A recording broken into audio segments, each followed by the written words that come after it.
దేవుడు నీతో నాతో మాట్లాడును కాక. ఆమేన్. చాలామంది జీవితాల్లో దేవుడు మేలు చేస్తే బాగుండు అనుకుంటారు కదా. మీ జీవితాల్లో దేవుడు మేలులు చేయాలి అనుకుంటారా వద్దనుకుంటారా? ఏంటండి, వద్దంటారా? చేయాలనుకుంటారా వద్దంటారా? ఒకసారి చెప్తారా? చేయాలి అనుకుంటారు ఎవరైనా. నా జీవితంలో మేలొద్దు, నా జీవితంలో కీడులే కావాలి, నా జీవితంలో మేలులు వద్దే వద్దు అనేవాళ్ళు ఎవరు ఉంటే మీ కుడి హస్తాలు పైకి లేపండి. నాకు మేలొద్దండి, అన్ని కీడులే కావాలి అనేవాళ్ళు ఎవరైనా ఉన్నారా? అసలు ఎవరు ఉండరు కదా. అందరికీ మేలులే కావాలి. ఎందుకయ్యా అంటే మేలు సంతోషాన్ని కలుగు చేస్తుంది, కీడు పుట్టెడు దుఃఖాన్ని కలుగు చేస్తుంది. మరి మేలు జరగాలంటే మరి నువ్వేం చేయాలి? దేవుడే నీకు మేలు చేయాలంటే ఏం చేయాలి? దేవుడు నీకు మేలు చేయాలంటే నువ్వు ఎలాంటి స్థితిలో ఉండాలి? ఒకవేళ దేవుడు మేలు చేస్తే ఎలాంటి మేలులు చేస్తాడు అనే విషయాన్ని ఈరోజు ఒక కీర్తనలో ఉండి మనం ధ్యానం చేద్దాం.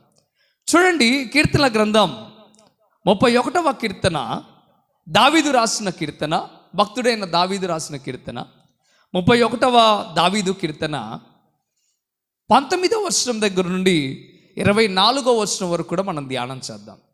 19వ వచనం దగ్గర నుండి మనం చదువుదామా?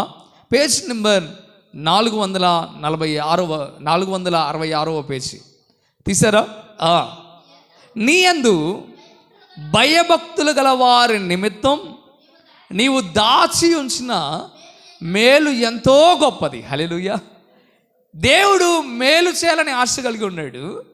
మేలు చేయడమే కాదు, మేలును దాచిపెట్టాడట. హల్లెలూయా.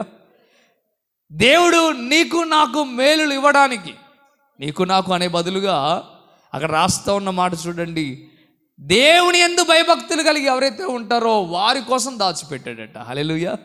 ఎవరి కోసం దాచిపెట్టాడు? దేవుడు అంటే భయం భక్తి ఎవరికైతే ఉంటుందో వాళ్ళ కోసం దేవుడు దాచిపెట్టాడట. ఇలా దాచిపెట్టిన దాన్ని తీసి ఇస్తాడట. ఏంటిది అది? మేలులు. అవి ఆషామాషి మేలులు కావు, అవి చిన్నవి కావు. అవి ఎంత అంటే గొప్పవైన మేలులు అని రాయబడి ఉంది. అవి ఎలాంటి మేలులు? గొప్పదైన మేలులు.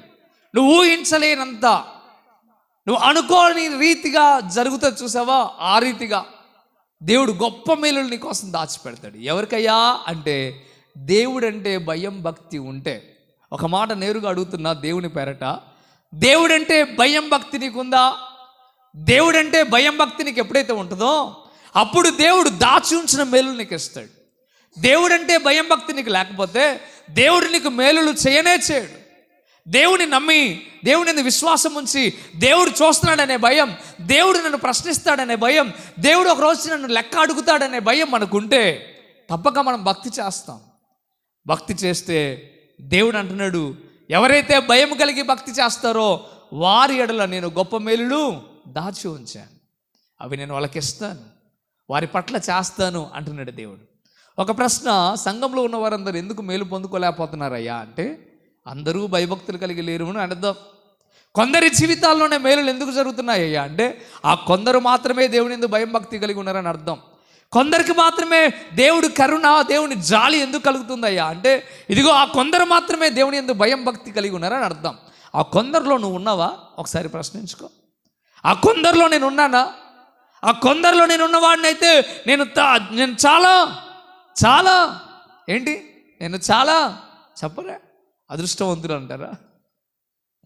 నువ్వు చాలా కృపణొందిన దానివి అవుతావు, చాలా కృపణొందిన వాడవుతావు. ఈరోజున ఒక మారు మీరు అర్థం చేసుకోండి, దేవుడు స్పష్టంగా చెప్తున్నాడు, మనం దేవుని యందు భయభక్తులు కలిగి ఉంటే దేవుడు మనకు మేలులు చేస్తాడు. హల్లెలూయా. దేవుడు మనకు మేలులు చేస్తాడు. నెంబర్ 1, దేవుడు మనకు ఎప్పుడు మేలులు చేస్తాడు? ఎప్పుడు మేలులు చేస్తాడు? దేవుని యందు భయభక్తులు కలిగి ఉంటే దేవుడు మనకు మేలులు చేస్తాడు. నేను మళ్ళీ అడుగుతాను, అడగకపోతే నాకు ఎందుకో తిననట్టే అనిపించదు. ఖచ్చితంగా అడిగితే కానీ కడుపు నిండినట్టు అనిపిస్తుంది. హల్లెలూయా. అడిగితే కానీ కడుపు నిండినట్టు అనిపిస్తుంది. మీ ఇష్టం, మరి కడుపు నింపుతారో మరి ఏం చేస్తారో కదా. మీరు వాక్యం శ్రద్ధగా వింటే అంతకంటే ఆనందం సేవకుడికి ఏముంది? మీరు వాక్యం విని దాని ప్రకారం చేస్తే అంతకంటే దేవునికి సంతోషం ఇంకేముంది?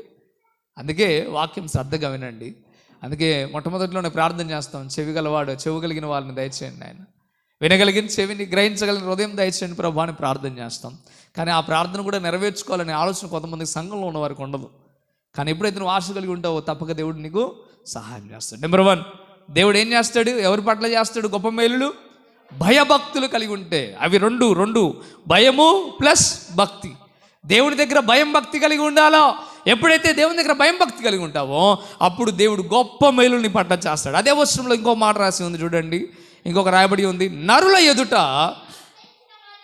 నిన్ను ఆశ్రయించిన వారి నిమిత్తం నీవు సిద్ధపరచిన మేలు ఎంతో గొప్పది. మరొకసారి చదువుదాం, ఆ మాటలో చాలా అర్థం ఉంది. నరుల ఎదుట నిన్ను ఆశ్రయించిన వారిని. ఈ మాటను బాగా అర్థం చేసుకోవాలి. దేవుడు అంటున్నాడు నరుల ఎదుట దేవుని ఆశ్రయించి. దావీదు ద్వారా దేవుడు మాట్లాడుతున్నాడు, అది గుర్తుపెట్టుకోండి. దావీదు ద్వారా దేవుడు మాట్లాడుతున్న మాట ఏంటంటే, నరుల ఎదుట దేవుని ఆశ్రయించిన వారికి దేవుడు మేలు చేస్తాడట. నరుల ఎదుట దేవుణ్ణి ఆశ్రయించడం అంటే ఏంటి? నరుల ఎదుట దేవుణ్ణి ఆశ్రయించడం అంటే మనుషులు చూస్తుండగానే దేవుని నమ్మిన నీవు మనుషుల మీద ఆధారపడకుండా దేవుని మీద ఆధారపడటం ఆ మనుషులు గమనించాలా, ఆ నరులు గమనించాలా. అప్పుడు దేవుడికి అత్యధికమైన మేలు చేస్తాడు. నువ్వేం చేస్తావు? చూస్తున్న నరుల మీద ఆధారపడతావు, చూస్తున్న మనుషుల మీద ఆధారపడతావు. ఇదిగో మనుషుల మీద ఆధారపడతావు కానీ దేవుని మీద ఆధారపడవు. అందుకే దేవుడు నీ పట్ల మేలులు చేయట్లే. దేవుడు నీ పట్ల మేలులు చేయాలంటే నువ్వు మనుషుల మీద ఆధారపడొద్దు, దేవుని మీద ఆధారపడాలా. అది కూడా ఎలాగంటే మనుషులందరూ చూద్దాం వీడి జీవితంలో ఏమైద్దో, చూద్దాం జీవితంలో ఏమైద్దో అనుకుంటున్న పరిస్థితుల్లో, వాళ్ళ దేవుడు ఏం చేస్తాడా అని వాళ్ళు తొంగి చూస్తున్న పరిస్థితుల్లో మీరు తప్పక దేవుని మీద ఆధారపడితే అప్పుడు దేవుడు ఏం చేస్తాడట చూడండి, అక్కడ రాస్తా ఉన్నమాట. ఇదిగో అంటున్నాడు, నరుల ఎదుట నిన్ను ఆశ్రయించు వారి నిమిత్తం నీవు సిద్ధపరచిన, రెడీ చేసి పెట్టాడు. సిద్ధపరచడం అంటే ఏంటి? రెడీ చేసి పెట్టిన మేలు దేవుడు ఇచ్చేస్తాడు. ఆ దేవుడు ఎంత ఆశగలడో చూడండి. నువ్వు సిద్ధపడక మునిపే, నువ్వు దేవుడిని అడగక మునిపే దేవుడు ముందుగానే నీ కోసం రెడీ చేసి పెడతాడు, సిద్ధం చేసి పెడతాడు. కానీ నువ్వు అడగవు, అది ఇవ్వడు, అది వేరే వాళ్ళకి పోతుంది. బైబిల్లో ఒక ఉపమానం ఉంది. ఒక చోట భోజనాలు సిద్ధపాటు చేయబడి ఉన్నాయి. ఒక రాజు భోజనాలు సిద్ధపాటు చేశాడు. దారిని పోయి ఆయన పిలిస్తే అంటున్నాడట, ఇదిగో నాకు పొలంలో ఎవరు వస్తారట, దున్నటానికి వస్తారు, నేను అడిపోతున్నా అంటాడు. అర్థమవుతుందా? వెత్తక ముందే పోతాం అంటాడు. ఇంకొకడేమో మేము పెళ్ళికి పోతున్నాను రాను అంటాడు. ఇంకొకడేమో ఇంకొక కారణం చెప్తాడు, ఇంకొక కారణం చెప్తాడు. మీ కొరకు సిద్ధపాటు చేయబడిన పెళ్ళి విందులో పాలు పొందమంటే కొంతమంది ఆ రీతిగా కొన్ని ఆటంకాలు, కొన్ని వంకలు చెప్పుకుంటూ వెళ్ళిపోతున్నారు. అప్పుడు అది వారి కొరకు సిద్ధపరిచింది కాస్త మరొకరి కొరకు అక్కడ ఉపయోగించడం మనం చూస్తాం. దాని అర్థం ఏంటయ్యా అంటే, దేవుడు నీకు మేలు చేయాలని, దేవుడు నీ పట్ల కార్యాలు చేయాలని, దేవుడు నీ పట్ల అద్భుతమైన మేలులు చేయాలని ఆశపడి ఆయన రెడీ చేసి పెడతాడు. కానీ నువ్వు దేవుని భయభక్తులు లేకుండా, దేవుని దగ్గర నువ్వు సిద్ధపాటు లేకుండా, దేవుడి దగ్గర నువ్వు మనుషులు ఎదుట దేవుడి మీద ఆధారపడకుండా నువ్వు ఉండటం ద్వారా నీ కొరకు సిద్ధపాటు చేయబడిన దీన్ని దేవుడు మరొకరికి ఇవ్వడానికి సిద్ధపడుతున్నాడు. ఒక మాట అడుగుతాను, నీకు సమస్య రాకమునిపే దేవుడికి ఆ సమస్య వస్తుందని తెలుసా తెలీదా? తెలుసు అంటారా, తెలియదంటారా? 100% తెలుసు. అలాంటప్పుడు దేవుడు ముందుగానే ఆ సమస్యకు విరుగుడు తయారు చేసి పెడతాడా లేదా? 100%. ఆ సమస్యకు దేవుడు తప్పక ఆయన రెడీ చేసి పెడతాడు దాని నుండి తప్పించడానికి. ఒక ప్రశ్న మిమ్మల్ని అడుగుతున్నా. దానియేలు ముమ్మారు ప్రార్థన చేసే వ్యక్తి. అయితే రాజు ఆజ్ఞ వచ్చింది, మీరు ఏ దేవునికి ప్రార్థన చేయదు, నేను నిలబడిన ఈ విగ్రహానికి మాత్రమే, లేకపోతే ప్రార్థన చేయడానికి వీలు లేదు అని చెప్పడం జరిగింది. అప్పుడు అలాంటి జారీ అయిన ఆజ్ఞ వచ్చినప్పుడు దానియేలును పట్టించడానికి, దానియేలును ఏ రీతిగా చంపాలి అని తీర్మానం చేసుకుని కొంతమంది శత్రువులు ఆ రీతిగా చేసినప్పుడు దానియేలు ఎప్పటి వలె యథాస్థితిలో దేవాలయం వైపు తన తలుపులు తీసి ఏం చేశాడట, మోకాళ్ళుని ముమ్మారు ప్రార్థన చేశాడు. అతన్ని పట్టుకొని అతన్ని ఎక్కడికి పోయారు? సింహాల బోనులో. ఒక ప్రశ్న, ఇప్పుడు దానియేలు మోకాళ్ళేసి ముమ్మారు ప్రార్థన చేస్తున్నప్పుడే దేవుడు సిద్ధపాటు కలిగి ఉన్నాడేమో, అక్కడ సింహాలకు ఆర్డర్ ఇవ్వడం ప్రారంభించాడేమో కదా. ఎందుకంటే దానియేలు మనసు దేవుడికి తెలుసు. దానియేలు ముమ్మారు ప్రార్థన చేసి ఇదిగో చిక్కబడ్డాడో, ఇదిగో ఇప్పుడు ఖచ్చితంగా వాళ్ళు ఎక్కడేస్తారు, సింహాలు గుహలో వేస్తారు. సింహాలకు దేవుడు చెప్పాడు ముందుగానే సిద్ధపాటు చూడండి, రెడీ చేసాడు. సింహాలారా మీకు ఎంత ఆకలిన కడుపు మార్చుకొని పండండి, కానీ మీరు మాత్రం నోరు తెరిచి దానియేలు తాకడానికి వీలు లేదో. ముందుగానే రెడీ చేసి పెట్టాడు దేవుడు వీళ్ళని కదా. గద్దించి సింహాలను సైతం గజగజలు ఆడించి అలాగ కూర్చోబెట్టాడు. దానియేలు అందులో వేసిన చక్కగా దానియేలు అందులో కూడా మోకాలేసి ప్రార్థన చేశాడు. ఎందుకు చేత? దేవుడే సిద్ధపాటు చేశాడు గనక. ఎవరిని? సింహాలను. ఆకలితో ఉన్నా అలాగే ఉండమని చెప్పాడు గనక, దానియేలు ముట్టొద్దని చెప్పాడు గనక దానియేలు మొట్టలే. కానీ తెల్లారుజామున దానియేలును తీసిన తర్వాత ఎవరైతే దానియేలు మీద కక్ష కట్టి పనిచేశారో వారిని విసిరేసేటప్పుడు దేవుడు ఏం చేశాడో తెలుసా? సింహాలకు వదిలేసాడు. మీ ఇష్టం అనగానే అవి అప్పటికే పిచ్చి ఆకలితో ఉన్నాయి కనుక ఆ బాడీలు నేలకు చారక మునిపే ఎముకల్ని సైతం చీల్చి తినేసాయట. బా, దేవుడు ఎంత సిద్ధపాటు చేసి ఆపాడో చూడండి దానియేలు కోసం. అంత ఆకలితో ఉన్న సింహాలని. సింహమే డేంజరు, ఆకలితో ఉన్న సింహం మరీ డేంజర్ కదా. అలాంటి డేంజర్ పొజిషన్లో కూడా దానియేలు కోసం ఈ సింహాలన్నీ కూడా నోరు మూసుకొని కూర్చునేలాగా దేవుడు సిద్ధపాటు చేశాడు. అది గొప్ప మేలు అంటారా? కాదంటారా? 100% చాలా గొప్ప మేలు. కడుపు ఆకలి తినడం కంటే, ఒక వస్త్రం దొరకడం కంటే, ఓ వివాహం అవ్వడం కంటే ప్రాణముతో బతికి బయటపడటం చాలా గొప్ప మేలే. అది కూడా సింహాల నోట్ల నుండి, భయంకరమైన ఆకలితో ఉన్న సింహాల నోట్ల నుండి బయటపడటం చాలా గొప్ప మేలే. ఈరోజు ఒక మారు ఆలోచించు, దేవుడు నీ పట్ల కూడా అలాంటి మేలులు చేయాలని ఆశ కలిగి ఉన్నాడు. కానీ దానియేలులాగా నువ్వు ఎలా ఉండాలా? దానియేలులాగా భయభక్తులు కలిగి ముందు కొనసాగలిగితే దేవుడు తప్పక నీకు తోడుంటాడు. అమ్మా వెంటనేరా కొంతమంది తలకాయలు కిందకేసారు. కిందకేస్తే సాధన కూడా దూడతాడు, సిద్ధపాటు లేకుండా చేస్తాడు. ఆఖరికి ఏమైందో తెలుసా? మంచిగా బొబ్బు ఉంటుంది. నిజంగా జోలపాడే పరిస్థితి నాది కాదు, అయినా కానీ బొబ్బు ఉంటున్నారంటే ఇక మిమ్మల్ని సాధన గడు ఎంత వాడుకుంటున్నాడు. హల్లెలూయా. కానీ ఒక మారు మీరు ఆలోచించండి, అర్థం చేసుకోవాలి. అందుకే అన్నాడు, మన కొరకు దాచి ఉంచిన మేలులు దేవుడు ఇవ్వడానికి సిద్ధపడుతున్నాడు. ఒకటా రెండా? ఎన్నో మేలులు. ఈరోజున మనం ఏం ఆలోచన చేస్తామంటే దేవుని ఇందు భయభక్తులు కలిగి లేకుండా, సరిగా ఉండకుండా బ్రతుకుతూ ఉంటాం. అందుకే ఇక్కడ చెప్తున్నమాట, నరుల ఎదుట నిన్ను ఆశ్రయించిన వారి నిమిత్తం నీవు సిద్ధపరిచిన మేలు ఎంతో గొప్పది. ఎంతో అన్న దగ్గర ఎంతో ఉంది అక్కడ. హల్లెలూయా. చాలా అని అర్థం, చాలా గొప్పది. అందుకే అంటాడు, మనుషుల మీద బైబిల్ మీరు ప్రారంభం నుండి కొలిచినా, ఇటు వెనక నుండి కొలిచినా మధ్యలో ఒక వచనం వస్తుంది. మనుషులను ఆధారపడట కంటే, ఆశ్రయించుట కంటే యెహోవాని ఆశ్రయించుట మేలో కదా. మనుషులను ఆశ్రయించుట కంటే యెహోవాని ఆశ్రయించుట. అది మనం ఏం చేస్తాం?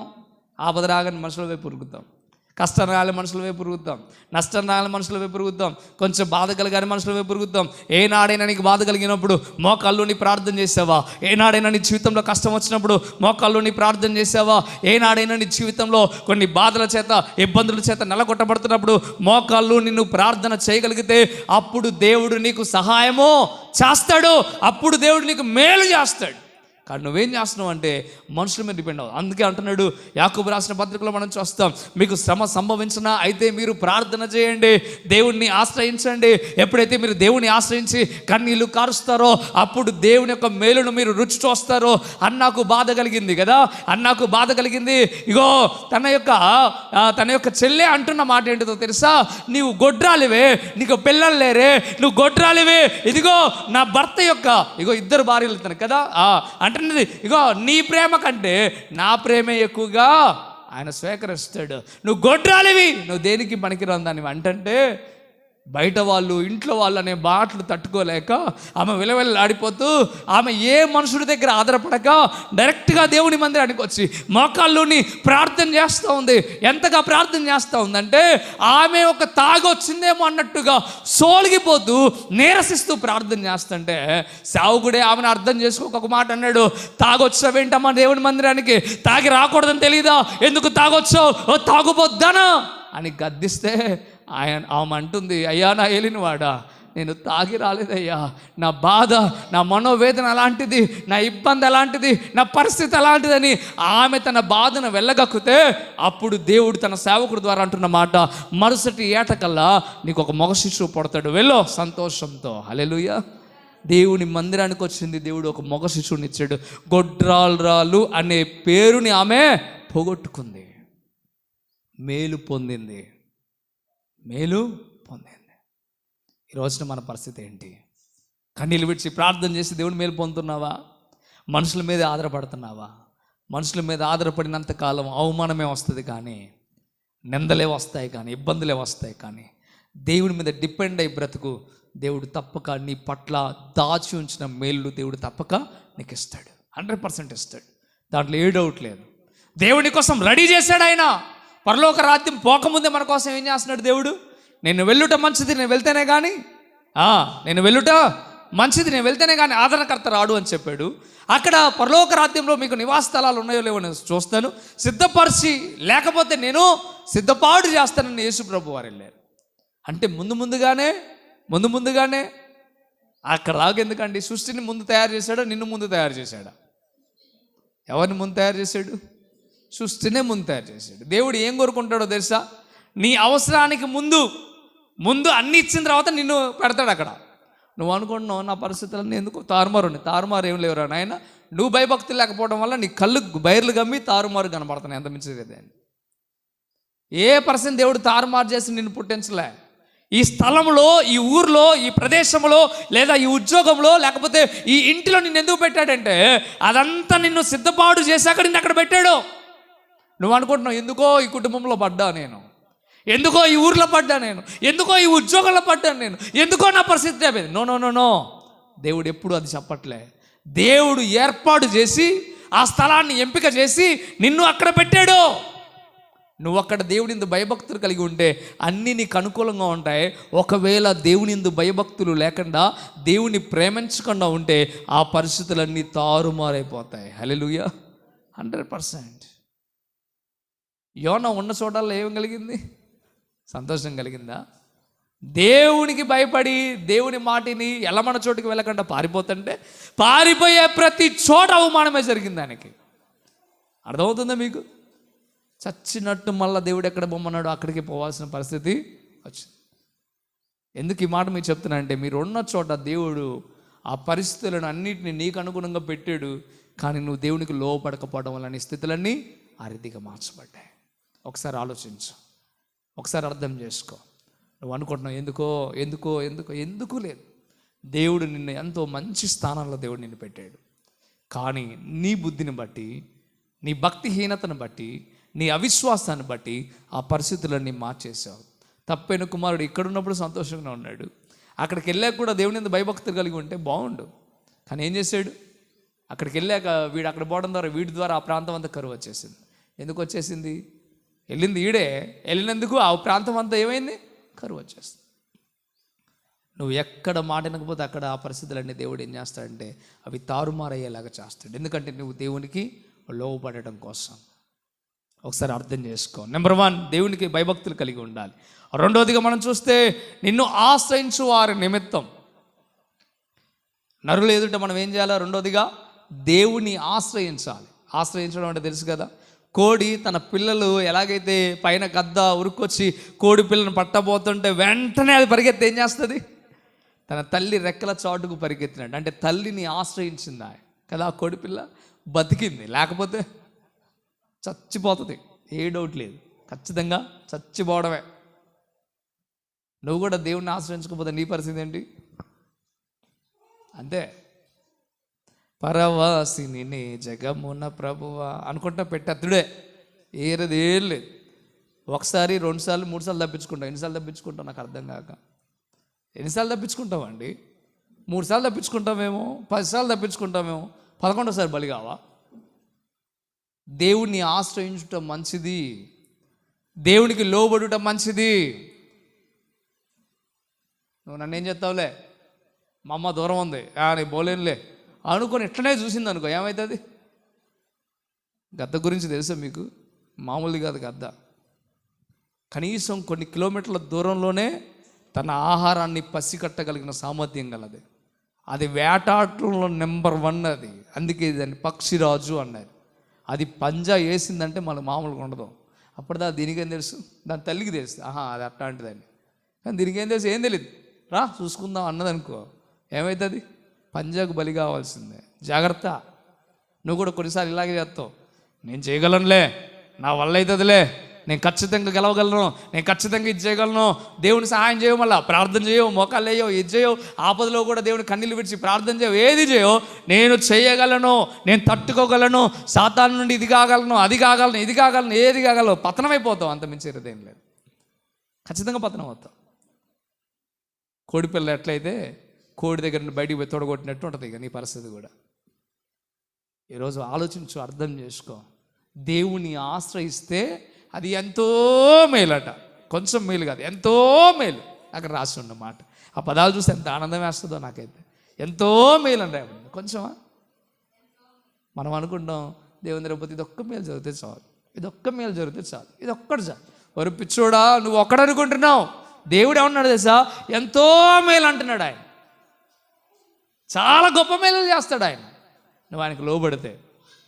మనం అనుకున్న దానికంటే గొప్ప మేలు చేస్తాడు. నేను ఒకప్పుడు అనుకున్నా ఒక గది వేసుకుంటే చాలనుకున్నా, ఇప్పుడు సౌండ్ సిస్టమ్ వచ్చింది. నిన్న కరెంటు పోతే ఇబ్బంది లేకుండా దేవుడు మహాకృపను బట్టి సంతోషంగా సంఘపెట్లు మేము ఉండగలిగినాం. అర్థమవుతుందా? ఇంకొక రోజును చూస్తే దేవుడు ఇంకా అద్భుతం ఇస్తాడు. నేను చెప్తున్నా, ఇంతటితో ఇది ఆగదో. నేను నమ్ముతున్నా మీ జీవితాల్లో కూడా ఇంతటితో ఆగదు. దేవుని ఎందుకు భయభక్తులు కలిగి ఉండండి. మనం తప్పక దేవునితో ఉంటే ఇంకా అద్భుతమైన మేలులు దేవుడు మన పట్ల చేస్తాడు, 100% చేస్తాడు. కానీ ఒక్కోవేళ కొంచెం ఆలస్యం కావచ్చు, కొంచెం లేట్ అవ్వచ్చు, కానీ దేవుడు మాత్రం చెయ్యక మానడు, 100% చేస్తాడు. నెంబర్ 1 దేవుని ఎందుకు భయభక్తులు కలిగి ఉండాలి. నెంబర్ 2 మనం చూడగలిగితే దేవుని ఆశ్రయించాలి, అప్పుడు దేవుడు తప్పక మేలు చేస్తాడు. అదే రీతి కిందకు వచ్చేయండి. ఇంకొక మాట మనం చూద్దాం. 21వ వచనం దావీదు అంటున్నాడు. 21వ వచనం, ప్రాకారము గల పట్టణములో ఇంకా కొంచెం కిందకి రండి. 23లోకి వచ్చి 23లోకి వచ్చాడు. 23 యెహోవా భక్తులారా, మీరందరూ ఆయన్ని ప్రేమించాలి. ఏం చేయాలా? దేవుడు మన పట్ల మేలులు చేయాలంటే మనం ఏం చేయాలి? దేవుడిని ప్రేమించాలి, లవ్ చేయాలి. ఈ నెల వచ్చేసరికి ఎంత సంతోషం కుర్రోళ్ళకి కదా. ఇదే నెల తెలుసా? అబ్బో, తెలియని వాళ్ళు ఉన్నాడు కదా. ఈ నెల ఫిబ్రవరి నెల, ప్రేమికుల దినోత్సవాలు వచ్చి, రోజ్ డే, చాక్లెట్స్ డే కదా, టెడ్డీ బేర్ డే, ఎన్ని డేలో ఆఖరికి ఒక డే వస్తుంది ఆడికి కూడా. ఆఖరి డే, ఎండ్ డే కదా, చివరి రోజు ఒకటి వస్తుంది కదా, ఆ రోజు వస్తుంది. జాగ్రత్త, ప్రేమికుల దినోత్సవం, దినాలు వస్తున్నాయి, ప్రేమికుల దినాలు వస్తున్నాయి కదా. ఆ ప్రేమికులు ఎలాంటి ప్రేమికులు అయ్యా అంటే, ఈ లోకంలో సాదాసీదా అది ఇది ఆశించి ప్రేమించేవాళ్ళు. నిజమైన ప్రేమ ఎలాంటిదో బైబిల్ చెప్తుంది, అద్భుతంగా చెప్తుంది. కొరింథీయులకు రాసిన పత్రికలో మనం చూస్తాం నిజమైన ప్రేమ ఎలాంటిదో. దేవుని ప్రేమ చాలా గొప్పది. అసలు ప్రేమ అంటే ఏంటో ముందు తెలుసుకోవాలా. ఆకర్షణ వేరు, ప్రేమ వేరు. ఒక అబ్బాయిని ఒక అమ్మాయి చూస్తే వచ్చేది ఆకర్షణ. శరీర అవయవాలను చూసో, ఇందాక అందం అని పాడారు కదా, అందాన్ని చూసి వచ్చేదో కదా, ఏదో చూసి వచ్చేది, ఆస్తిని చూసి వచ్చేదో, అక్కరను చూసి వచ్చేదో. ఈ అబ్బాయి అయితే నేను బాగా చూసుకుంటాడు, ఈ అమ్మాయి అయితే నేను బాగా చూసుకుంటుంది అంటే ఏదో ఒక అక్కర అవసరత చూడకుండా అయితే ప్రేమ అనేలాగా పుట్టిన పరిస్థితి. దాన్ని ఏమంటారండి? ప్రేమ అంటారా? ఏదో చూసి కలిగేది ప్రేమ అంటారా? ప్రేమ అంటారు దాన్ని ప్రేమ అంటారు. స్వార్థం, ఒకటి ఆశించి చేసేదాన్ని స్వార్థం. యేసు ప్రభు వారు చూపించిన ప్రేమ చాలా గొప్పది. ఏంటిదయ్యా ఆ ప్రేమ అంటే, నీలో నాలో ఏ యోగ్యత లేకపోయినా, నీవు నేను ఆయనకు దేనికి పనికి రాకపోయినా, మన పరిస్థితి అంతా పాపపు పరిస్థితి అయినా, మహోన్నతుడు దేవుడైనా ఆ దేవుడు మానవుడికి లోకానికి వచ్చి మన కొరకు బలియాగం చెందే చూసావా, కల్వరిలో మరణించాడు చూసావా, అది నిజమైన ప్రేమ. దేవుడు ప్రేమ స్వరూపి అని బైబిల్ చెప్తుంది. దేవుడు ఎవరు? ప్రేమ స్వరూపి. ప్రేమకు ఒక ఆకారం ఇస్తే, ప్రేమకు ఒక రూపాన్ని ఇస్తే, ఆ రూపమే ఎవరయ్యా అంటే దేవుడు. ఇప్పుడు చెప్పండి, యేసు ప్రభులో చూపబడిన ప్రేమ ఎంత గొప్ప ప్రేమ. ఆ ప్రేమకు ఆకారం ఇస్తే ఎవరయ్యా అంటే యేసు ప్రభువారు. నిజమైన ప్రేమికుడు అంటే యేసు ప్రభువారు. ఆయన ప్రేమించినట్లుగా నీ తల్లి నిన్ను ప్రేమించలేదు, నీ తండ్రి నిన్ను ప్రేమించలేడు. ఇదిగో నువ్వు అనుకుంటున్నావే అబ్బాయి చాలా మంచిగా నేను ప్రేమిస్తాడని, వాడు ప్రేమించలేడు. అమ్మాయి చాలా నన్ను బాగా ప్రేమిస్తుంది అనుకుంటున్నావు చూసావా, ఆమె నిన్ను ప్రేమించలేదు. ఎందుకంటే ఆయన ప్రాణం పెట్టేసాడు. హల్లెలూయా. ప్రాణం పెట్టేసాడు. చూద్దాం, నిజంగా నీ ప్రేమ నిజమైతే ప్రాణం పెట్టేసాయి. స్వార్థపూరితమైన ప్రేమలు ఈ లోకంలో ఉన్నాయి. ఇటు నుండి ఇటు ఫోన్ మాట్లాడుతూనే ఉంటారు, అటు నుండి ఇంకొక ఫోన్ వస్తూనే ఉంటుంది కదా. మళ్ళీ దీనికి ప్రేమ అనే పేరు కదా, దీనికి ప్రేమ అనే పేరు. నిజంగా అది దేవుడు మెచ్చని ప్రేమ. బైబిల్ వాక్యం చెప్తుంది. అందుకే అంటున్నాడు, మనం ఏం చేయాలి? ఎవరిని ప్రేమించాలా? మన లవర్ ఎవరు? మన లవర్ ఎవరు? మాట్లాడరే, వేరే వాళ్ళు ఉన్నారు ఎవరైనా? ఎవరు చెప్పండి, మన లవర్ ఎవరు? లవర్ అంటే ఏందో అనుకోకండి, ప్రేమికుడు, ప్రేమికురాలు అని అర్థం. ఎవరు చెప్పండి? దేవుడు, యేసు ప్రభువారు. ప్రేమించు, నీకు చేతనైతే యేసు ప్రభుని ప్రేమించు. యేసు ప్రభుని ప్రేమిస్తే నీకు అన్ని మేలులే. ఈరోజు పొద్దున్నే ఒక వీడియో చూసా, ఇలా స్ట్రోల్ చేస్తుంటే ప్రేమికుల దినోత్సవం గురించి సంబంధించి ఒక వీడియో వచ్చింది. ఒక అబ్బాయి రోజులు కొండి, ఈరోజు నిన్ననో మరి ఎప్పుడో మరి అది రోజు ఫ్లవర్స్ ఇవ్వాలట ప్రేమించిన అమ్మాయికి. ఆయన అంటున్నాడు, ఎన్ని రోజెస్ కొంటున్నావు అని మైకి దగ్గర పెట్టి చెప్పి అడుగుతున్నాడు. ఆయన ఎన్ని కొంటున్నావు అంటే 3 కొంటున్నా. అంటే ముగ్గురా అన్నాడట. 3 కాదండి, 4 కాదండి, ఇగో ఒక్క ఆమెకే కొంటున్నా అన్నాడు. ఎంతమంది ఉన్నా ఒక్క ఆమెకే నేను కొంటాను అన్నాడు ఆయన. ఎందుకయ్యా అంటే, ఎన్ని ఉన్నాయి కార్యక్రమాలు. ఇప్పుడేమో రోజు ఇవ్వాలా, నెక్స్ట్ రోజేమో చాక్లెట్స్ ఇవ్వాలా. ఒక చాక్లెట్, చిన్న చాక్లెట్ తీసుకుంటారా? ఎంతట చాక్లెట్?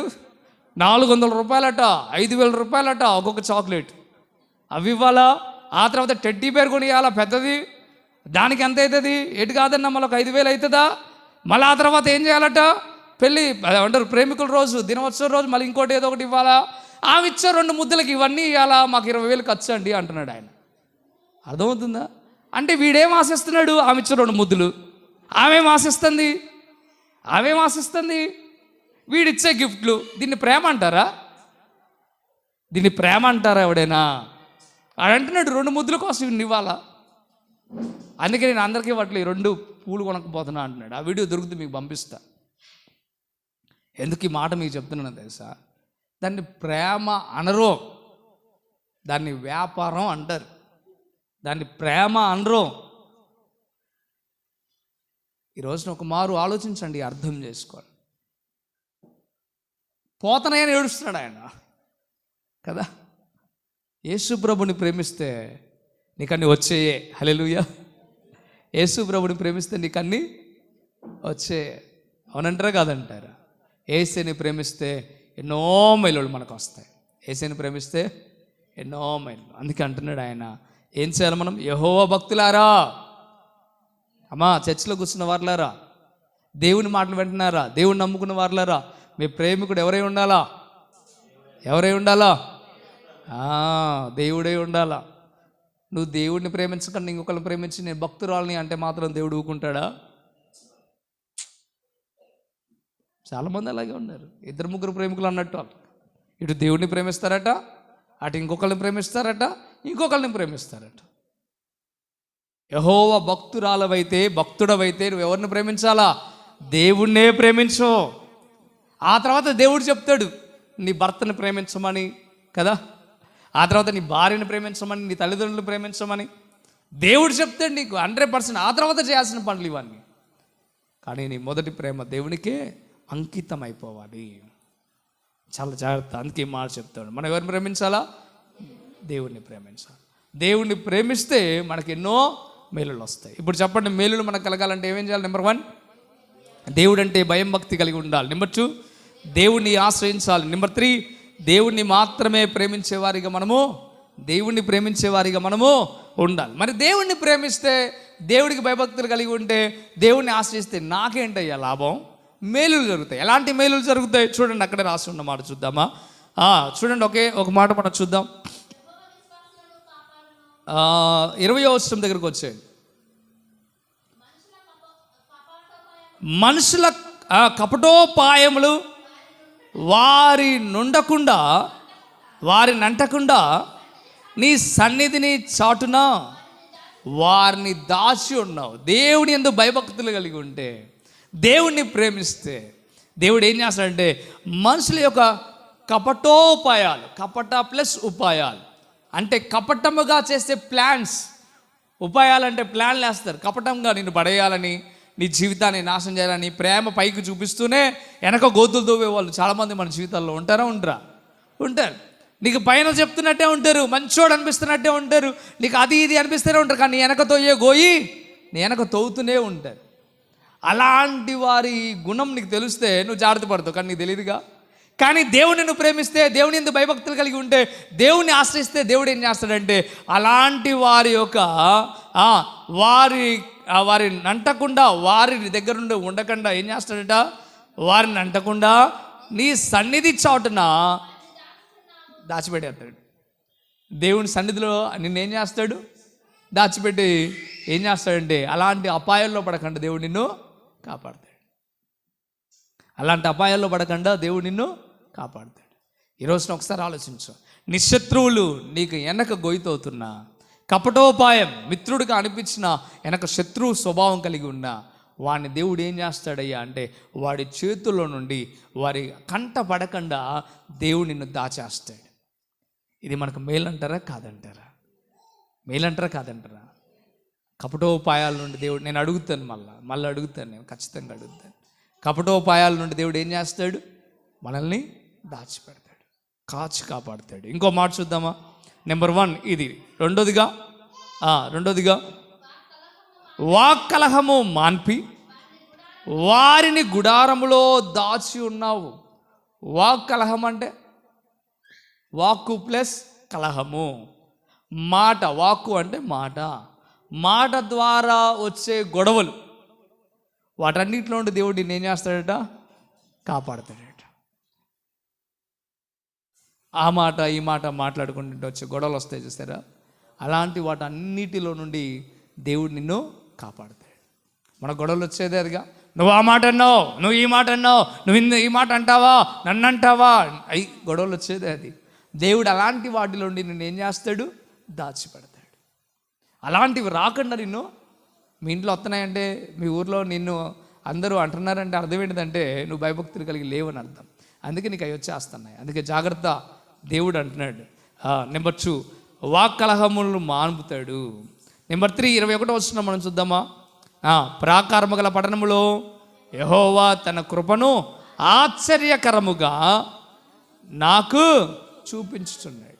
దేవుడు ఏం చేస్తాడు అంటే ఆయన కృపను చూపిస్తాడు. మనకు మేలంటారా కాదంటారా?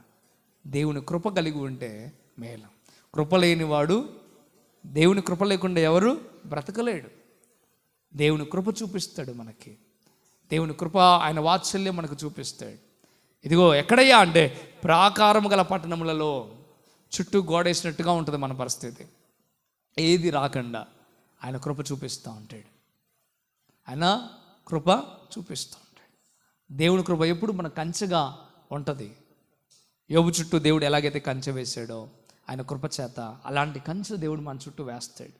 శత్రువులు మనల్ని దాడి చేయకుండా, ఇంకొకరు మనల్ని ఇబ్బంది పెట్టకుండా, సాధారణ మన జోలికి రాకుండా దేవుడు ఎప్పుడు మనల్ని కాచి కాపాడుతూ ఉంటాడు. ఈరోజున ఒకసారి అర్థం చేసుకుందాం. మరొక మాట చూద్దాం, 4వదిగా చూద్దామా? చూడండి, 22వ వచనం చదువుదామా?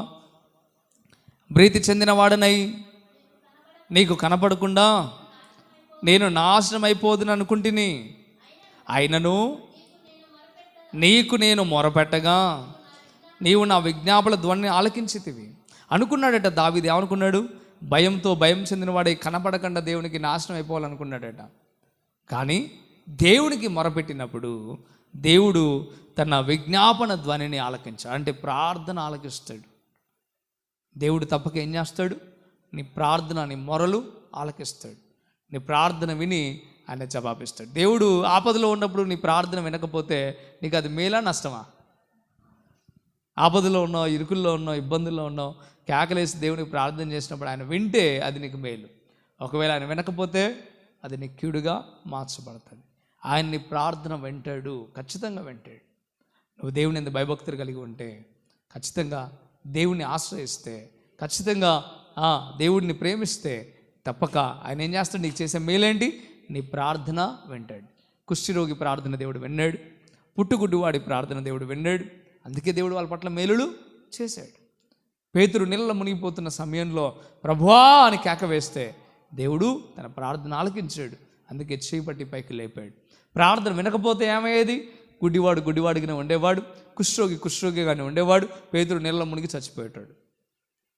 అర్థమవుతుందా మీకు? ప్రార్థన విన్నాడు గనక, ఆ మొర ఆలగించాడు గనక దేవుడు తప్పక ఏం చేశాడు? వారికి మేలు చేశాడు. ఈ రోజున ఒక మారు ఆలోచిద్దాం, అర్థం చేసుకుందాం. దేవుడు మనకు చేసే మేలు ఏంటంటే మన ప్రార్థన వినడం. మన ప్రార్థన వినడమే గొప్ప మేలు. అవునంటారు కాదండి? ప్రపంచంలో ఎంతోమంది భయం భక్తి కలిగిన వారు ప్రార్థన చేస్తున్నారు. అందులో నువ్వు నేను ఒకళ్ళం. మన ప్రార్థన దేవుడు ఆలకించాలి ఖచ్చితంగా అంటే మనం తప్పక దేవుని యందు భయభక్తులు కలిగి ఉండాల్సిందే. మరొక మాట మనం చూద్దామా? చదువుతారా? 23వ వచనం. యెహోవా భక్తులారా, మీరందరూ ఆయనను ప్రేమించండి. యెహోవా విశ్వాసులను కాపాడును. దేవుడు ఏం చేస్తాడు? కాపాడుతాడు. మనల్ని ఏం చేస్తాడు? కాపాడటం మేలంటారా కాదంటారా? కాపాడటం మేలా కీడా? మేలే. దేవుడు మనల్ని కాపాడతాడు. ఇరుకుల్లో నుండి, ఇబ్బందుల్లో నుండి, కష్టాల్లో నుండి, నష్టాల్లో నుండి, సాతాను చేతిలో నుండి, శత్రువుల చేతిలో నుండి, ఆపదల్లో నుండి అన్ని వేళల దేవుడు మనల్ని ఏం చేస్తాడు? కాపాడుతూ ఉంటాడు. నీ రాకపోకల్లో కాపాడుతాడు, నీ పరిస్థితుల్లో కాపాడుతాడు. ఏ విషయంలోనైనా దేవుడు నిన్ను కాపాడే పరిస్థితిలో ఉంటాడు. మరొక మాట మనం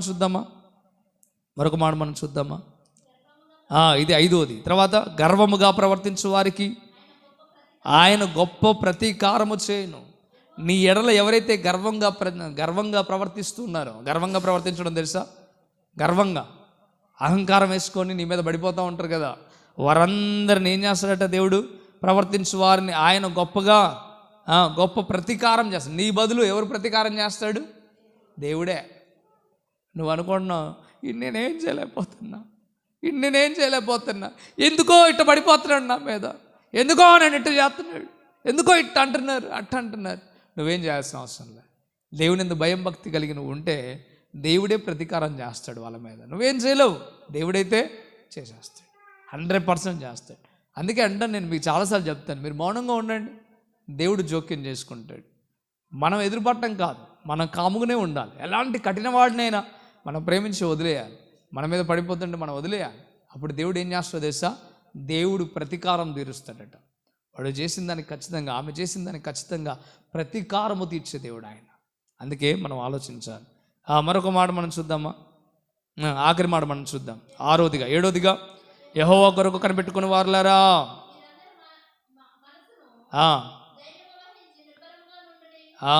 ధైర్యం వహించి నిబ్బరంగా ఉండండి.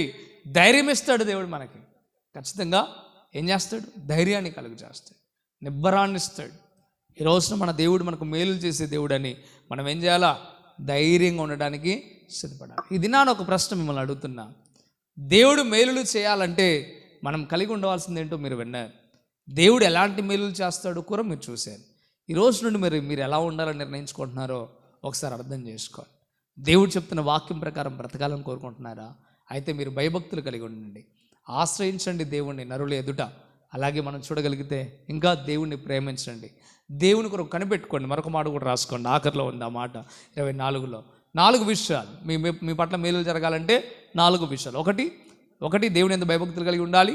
2 దేవుణ్ణి ఆశ్రయించాలి. 3వది చెప్పాలి. 3వదిగా దేవుని ప్రేమించాలి. 4వదిగా దేవుని యందు కనిపెట్టుకొని ఉండాలి. 24వ వచనంలో రాయబడింది, యెహోవా కొరకు కనిపెట్టుకుని వారులారా అని చెప్తున్నాడు. దేవుని కొరకు కనిపెట్టుకోవాలి 4వదిగా. ఒకవేళ దేవుని యందు మనం ఇలాగ ఉంటే దేవుడు మనకు చేసే మేలులు ఎలాంటివి అంటే అక్కడ రాస్తూ ఉన్నాడు, మనం చూసాం. ఆఖరిగా చెప్పి నేను ముగిస్తున్నా. 20వ వచనం దగ్గర ఉండి, మనుషుల యొక్క కపటోపాయముల నుండి దేవుడు మనల్ని దాచిపెడతాడు. అంటే మనుషుల యొక్క కపటోపాయాల నుండి మనల్ని దేవుడు దాచిపెడతాడు. 2వదిగా మనం చూస్తే వాక్కలహాలు మానిపిస్తాడు. అంటే నోటి ద్వారా, మాట ద్వారా వచ్చే గొడవల్ని మానిపిస్తాడు. 3వదిగా మనం చూడగలిగితే యెహోవా కృప ఎప్పుడు మనకు చూపిస్తూనే ఉంటాడు ఆశ్చర్యకరముగా. అలాగే మనం 4వదిగా చూడగలిగితే మన ప్రార్థనలు దేవుడు ఆలకిస్తాడు. 5వదిగా మనం చూడగలిగితే ఆయన మనల్ని కాపాడుతాడు.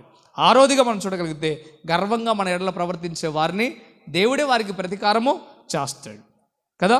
7వదిగా మనం చూస్తే మనకు నిబ్బరాన్ని, ధైర్యాన్ని దేవుడు ఇస్తాడు. ఇన్ని విషయాలు చెప్పినా ఒక్కళ్ళు కూడా శుభెక్కలేదంటే ఇక వాడికి మించిన దౌర్భాగ్యుడు, వాళ్ళకి మించిన దౌర్భాగ్యమైన స్థితి ఇంకొకరు ఎవరు లేరు. అట్టిపండు ఒలిసి మరీ నోట్లో పెట్టినట్టుగా చెప్పా. ఏం చేస్తే ఏమొస్తుంది, ఏం చేస్తే ఏమొస్తుంది. స్కూల్లో పాఠాలు చెప్తారు చూసావా, గట్టనే చెప్పింది. స్కూల్లో పాఠాలు చెప్పినట్టే కదా, 1 2 3 4 5 6 7 అని. ఇవన్నీ కూడా విని హృదయంలో పెట్టుకోకపోతే నష్టపోతారు. జాగ్రత్త.